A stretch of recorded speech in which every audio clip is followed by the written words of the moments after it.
Hello everyone, and welcome to this concert produced by Friends of Chamber Music featuring the wonderful pianist Richard Goode. He's going to be playing music by Mozart, Beethoven, and Brahms. I'm Teresa Kuhn, here to give you a few thoughts about the significance of this music and also to discuss some options for what you might want to listen for. One of the main features that strikes me in this program is that Richard Goode chose music from these three composers that happened at the end of their lives, the end of their careers. On the one hand, this means that we're hearing them in their full maturity, where they've really worked out their craft and honed it to their advantage. What we'll also find is that each of these composers' music became more introspective, perhaps even more spiritual, you could say, at the end of their careers. And then finally, hearing late music from composers kind of points towards a doorway into the development of what music came next. So we'll be looking at that as well. We start out with Mozart's Sonata in F major. Now this was written in two different periods. The Rondo was written as a standalone piece and published in 1786. And then in 1788, Mozart found himself writing a sonata in F major, and he wrote two beautiful movements, quite different from the Rondo. And then he decided to attach the pre-published Rondo to these movements and add a very rich and unusual cadenza that will be explored by itself. I should mention that at this time, Mozart was gearing up for a big production of his opera Don Giovanni in Vienna, and he was writing new music for that. So he wrote very little music in 1788 outside of this sonata, which might help us understand why he decided to take a pre-written piece and attach it. The first movement of his F major sonata is considered his most contrapuntal work, and also he's starting to introduce dissonance that he hadn't used before, so we'll be looking at that in a moment. Interestingly, the theme starts out in a very stark way, with the upper voice all by itself.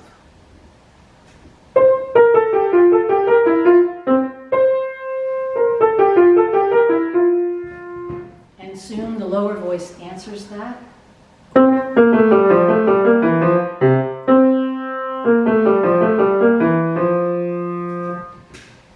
So what we've got going already is a kind of a dialogue. And some musicologists were wondering whether Mozart was starting to frame some music for a string quartet where there's a conversation between the four instruments. He's got different voices responding to each other between the hands in a contrapuntal way that is somewhat new for him. This movement moves along in really sparkling and euphoric ways. It spins and uplifts us. When we get to the development section, of course, it turns to minor for a little while, and the theme for a moment is again a bit stark.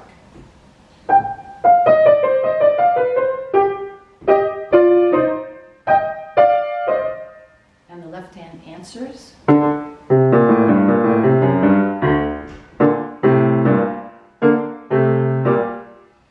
So while these kinds of treatments are somewhat typical of Mozart, as we listen further, we're going to be hearing much more counterpoint than he used to use, and again, a little bit of dissonance. As we move into the beautiful andante movement, he spends more time developing the voice here, but at the very beginning, you might hear something reminiscent of the Bach family.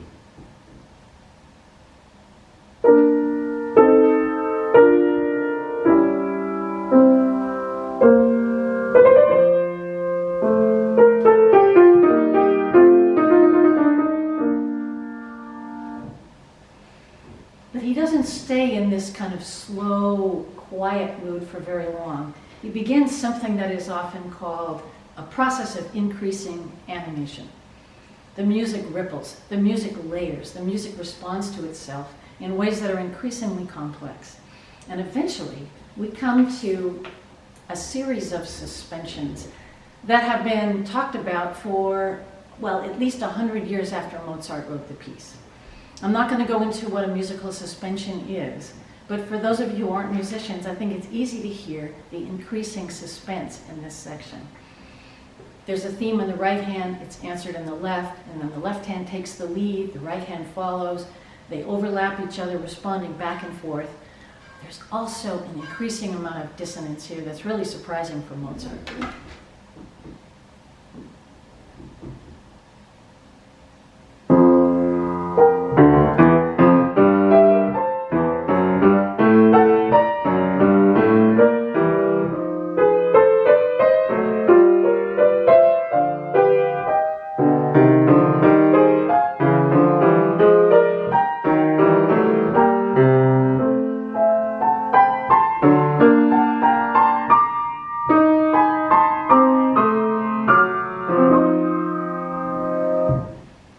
So I'm sure you could hear the suspense rising. I'm going to hold some tones over just to bring out the sense of dissonance that's a little unusual here.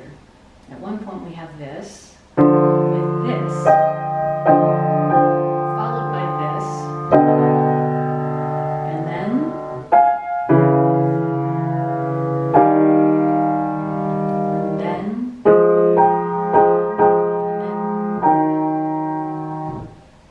doesn't exactly sound like the Mozart that we know.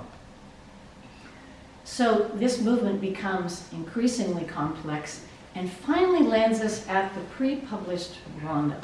Now the beginning of the rondo, written a little bit earlier, sounds very much like Mozart.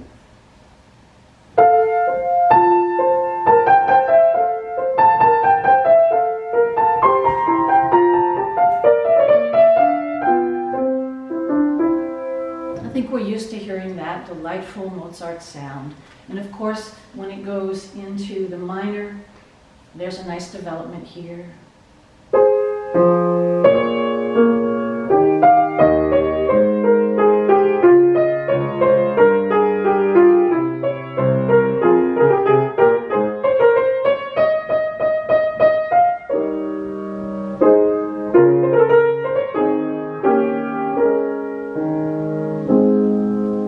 So at this point, we're happily in familiar Mozart's hands. Then he adds an amazing cadenza to this piece in order to round out the sonata and bind the pieces together. It starts way down in the bass with some pretty heavy sounds that are unusual and a lot of counterpoint. But I'm actually going to set this rondo temporarily aside for a moment and move on to the Beethoven. We're going to return to this rondo for reasons that I hope are going to become obvious. So here we are then, opening on with a Beethoven sonata in A major, written towards the end of his life. At this point, he was starting to lose his hearing. It had progressed pretty far, and although there's currently a controversy about how much of his hearing he lost, was it all of it, was it most of it, what we do know is that he was starting to isolate himself socially because it was so difficult to work with, to talk with people and converse with people. So Beethoven was becoming more and more introspective, and you're going to hear a lot of that in this wonderful sonata, combined with a lot of contrasts. This is my interpretation, of course, but there's a sense of him turning inward and then thrusting himself back outward into the world to face the world again, and then the contrast turning inward and outward. As with Mozart, Beethoven was at the height of his craft. So you're going to hear him manipulating structures, voices, and counterpoint in ways that are truly revolutionary for the time and did open a doorway into the music that followed. Mozart is a classical composer. In the classical period, Beethoven is considered to be on the cusp between classical and romantic. So you're going to hear a lot of romanticism coming into this music. The first movement starts with these words. Beethoven, by the way, had stopped using Italian words to describe what he wanted. He switched to German. Etwas lebhaft und mit der innigsten Empfindung. Somewhat lively and with the most interior feeling. So that already sets us up with a more introspective side of Beethoven than we might be used to. Another thing that strikes me about the beginning of this movement is it almost starts in mid-phrase, in mid-thought.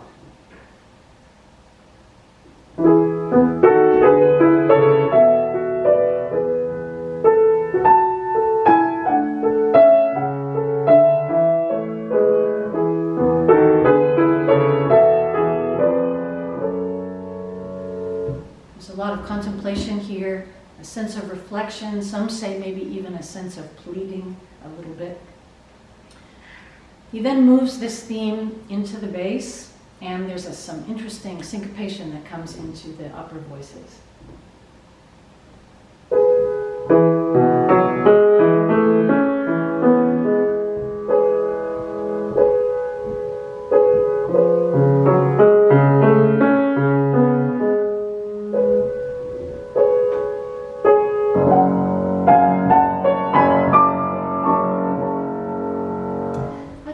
Strikes you, but to me, it seems like we're entering a very interior world. There's a certain sense of mystery, maybe a little bit of mysticism there. This movement moves on with this kind of delicacy. And then, at its close, we have an enormous contrast, the kind of contrast that I mentioned earlier. This is a march. It's got a lot of dotted rhythms. Some say it's very aggressive. I'll just give you a taste.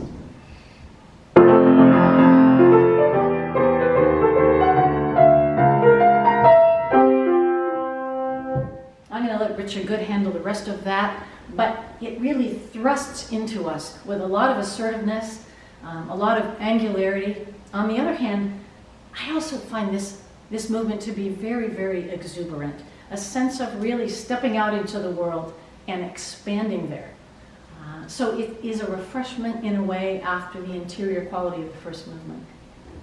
Even so, Beethoven chooses to smooth things out a little bit.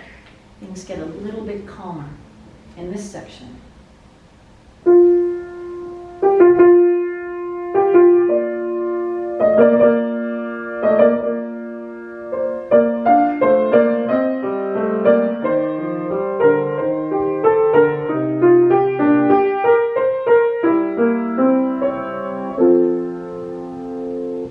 And this kind of smoother calmness continues for a while, then begins to build in tempo and volume until it thrusts us back into the triumphant and kind of exuberant march. When the march is over, we find ourselves beginning the third movement. This one is considered to be langsam und sehnsuchtsvoll, slow and full of longing. So Beethoven is really telling us quite a bit about his interior life at this point.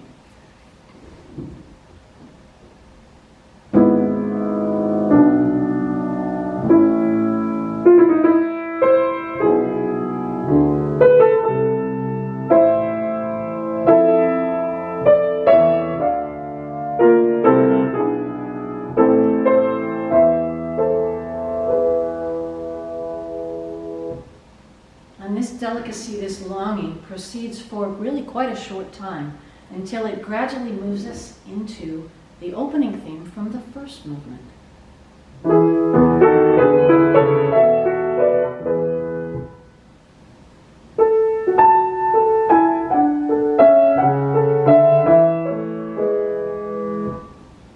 And then that begins to speed up and get louder and a little bit more angular. And then Beethoven plunges us into the fourth movement without the traditional pause between the movements. The themes echo back and forth between the hands. Pretty familiar theme at this point.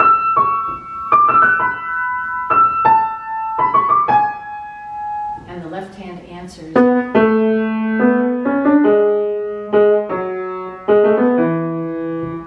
And this kind of contrapuntal talking back and forth becomes fuller and fuller, starts to ripple in layers up and down the piano.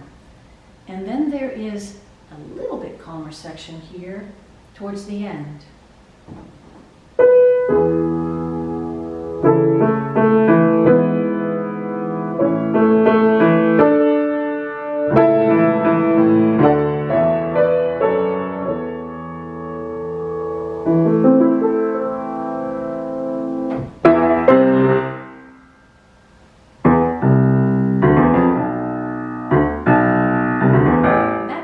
Back into the main theme.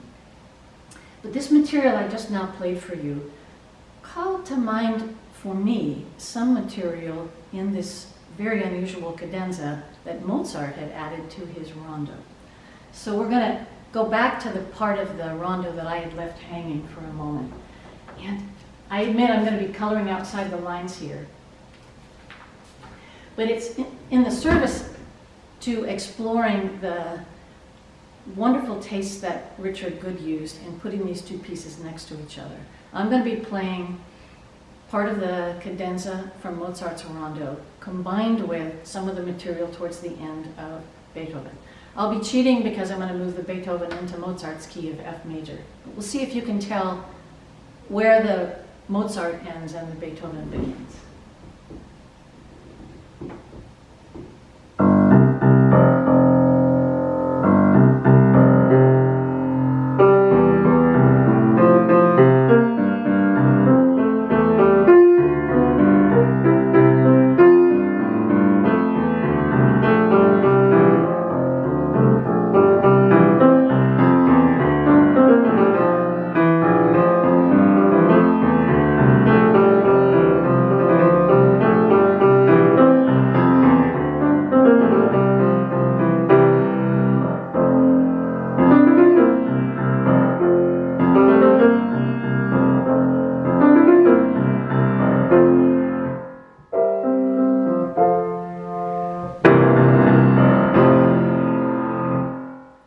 So I'm not going to reveal where Mozart was and Beethoven was, but I hope that little experiment helped you hear how carefully Richard Goode comprised this program so that Mozart would lead us into Beethoven. At this point, we're going to move on to the third portion of the program, and Johannes Brahms. Brahms was a Romantic composer. He lived during much of the 19th century. And during his lifetime, there was a big controversy in how musicians felt that Romantic music should develop. Franz Liszt and Berlioz and Wagner were in the progressive Romantic camp, and they wanted to free music from the constraints of the harmonic structures that had already been used in history, and allow music to express human emotion much more freely. In particular, they wanted to be able to have a storyline as the structure for a piece, and tie music much more closely to literature and to the emotions of individual characters. Brahms and his friend Robert Schumann disagreed with this heartily. They felt that music was a pure art, and that tying it to words too tightly was limiting it. They felt that music was essentially abstract. And even though they both wrote songs, for them, the music was to remain nonverbal and undefined. So there were bitter arguments about this, and people refused to go to each other's concerts, and it was quite a mess. But Brahms felt that if he could really hone the structures that had been introduced by Bach and Mozart and Beethoven, and develop those so that he could really manipulate them, he could create a new voice in music for himself that was, on the one hand, very passionate and very expressive, but based on structure. Brahms, by temperament, was an introvert. He played his cards very close to his chest when it came to expressing his emotions and his friendships. He never married. Much has been said about his lifelong friendship with Clara Schumann. He actually was close to several other women that he almost married, and then in every case he backed off at the last minute, to their chagrin. And it seemed that he felt music was his spouse, and that he needed all of his attention, time, and energy to put to music. At the end of his life, he came to maybe regret that, but what the world got from it is such meticulous care in his craft until he had developed a sound that was like no other. You can't mistake anyone for Brahms. And we're going to be exploring that a little bit here. So at the end of his life, he didn't have the energy to write any more symphonies and sonatas and big pieces. And his friend Clara Schumann was then in her 70s and could no longer play the big pieces in performance. So he wrote several dozen what he called piano miniatures, between 2 and 6 or 8 pages. And while they are short pieces, they are excellent examples of how much he had honed his craft to manipulate it to his will. So we're going to be exploring that a little bit now. The names of the pieces don't tell us very much about what they're supposed to mean. 3 intermezzi and a capriccio. capriccio being something more lighthearted. But nonetheless, we're going to hear a great deal of passion and a great deal of craft in these 4 pieces that Richard Goode has chosen. We begin with the wonderful, delicate intermezzo in E flat. And here, the leading voice is in, the leading theme is in the middle voice, which I think you can hear.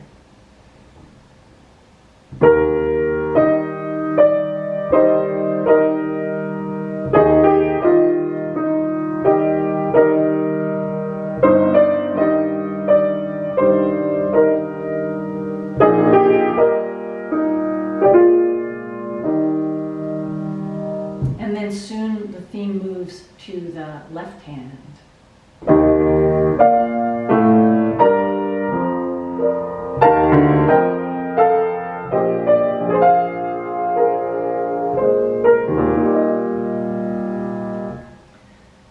So on the one hand, it's a very, very delicate piece, and I'll give you some clues about what it is tied to in a moment. But first, let's hear where the arpeggios start to break up just a little bit, and it becomes a little bit bell-like.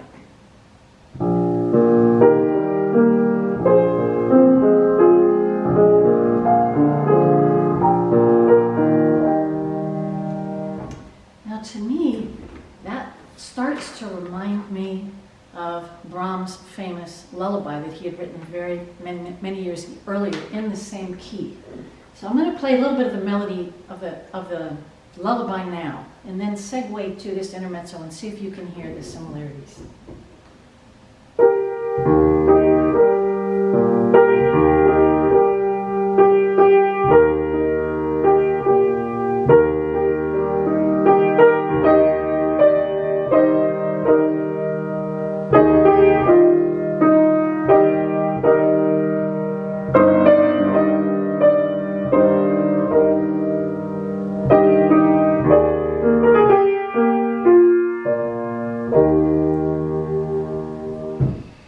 So in fact, at the top of this intermezzo, Brahms put in a few words to a folk song that is a cradle song, a lullaby. It's not the same one he set earlier, but it does give a clue to the way that these pieces are linked.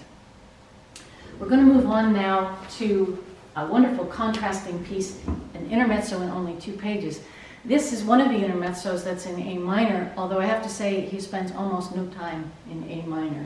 The theme is very powerful, coming in octaves in the high voice.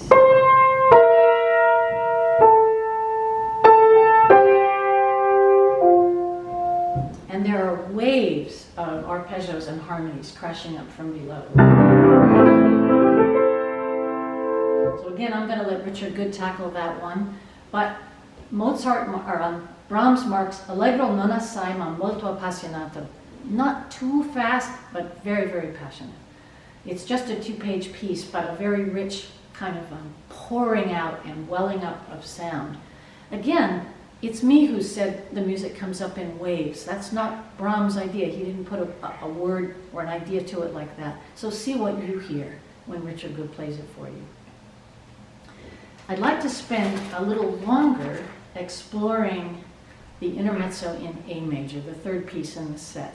This is one of the best known of these piano miniatures, and it is also one of the very best examples of Brahms at the height of his craft.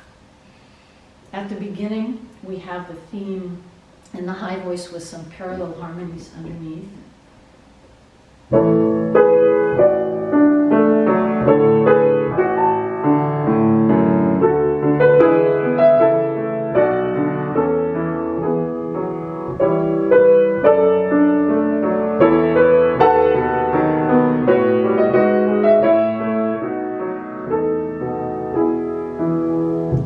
Beautiful opening, kind of tender, and then pretty soon we have the counter melody coming in.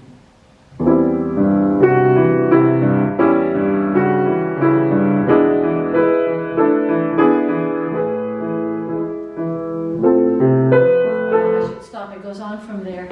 It's so infectious, you want to keep on going. And eventually comes something almost alchemical in the way that Brahms turns these phrases.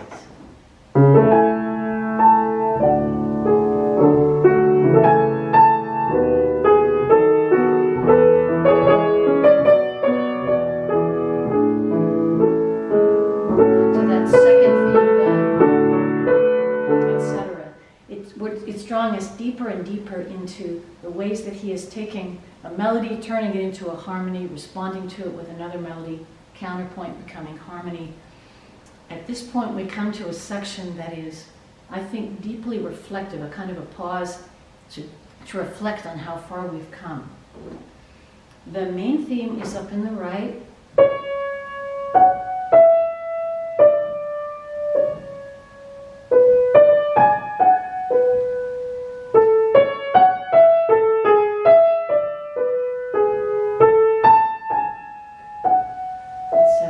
But there is a counter melody in the middle voice that is equally, of almost equal importance. This section repeats. So sometimes a pianist will bring out the top voice the first time and the middle voice the second time. Here's the middle voice.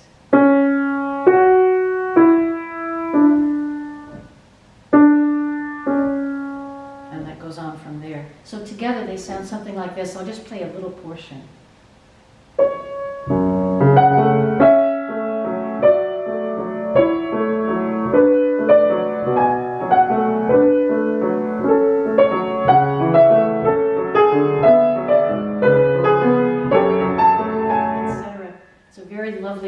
Lovely section that leads us to something that's somewhat hymn-like, but also has a canon in it.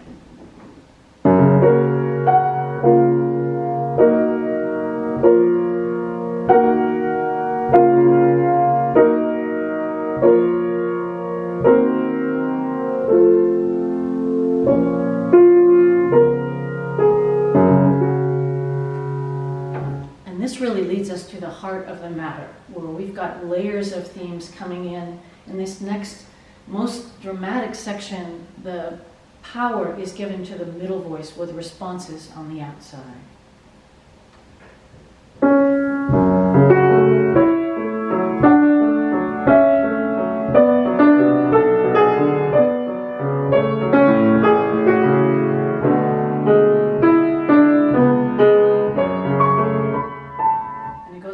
At this point, the music has reached its peak and develops all the things we've heard so far and turns us finally to the opening theme at the end. This is followed by the Capriccio, but now that we've had a little chance to explore the layers of music in Brahms, I'm going to let you discover that for yourselves. However, I would like to read something from this wonderful biography of Brahms that I recommend by Jan Swafford. As we think about where music went after Brahms, I will say that he was very pessimistic about where music might be going. Nonetheless, he influenced composers after him in ways he might not have considered. I mentioned musical alchemy in one of the phrases, and this paragraph starts noting that. It was this kind of musical alchemy, this extraordinary depth of construction, these three-dimensional relationships in musical time and space, that helped inspire Arnold Schoenberg's invention of 12-tone composition. One or two ideas saturate the texture and constantly change and grow in developing variation. A leading melody is submerged into bass and middle voices.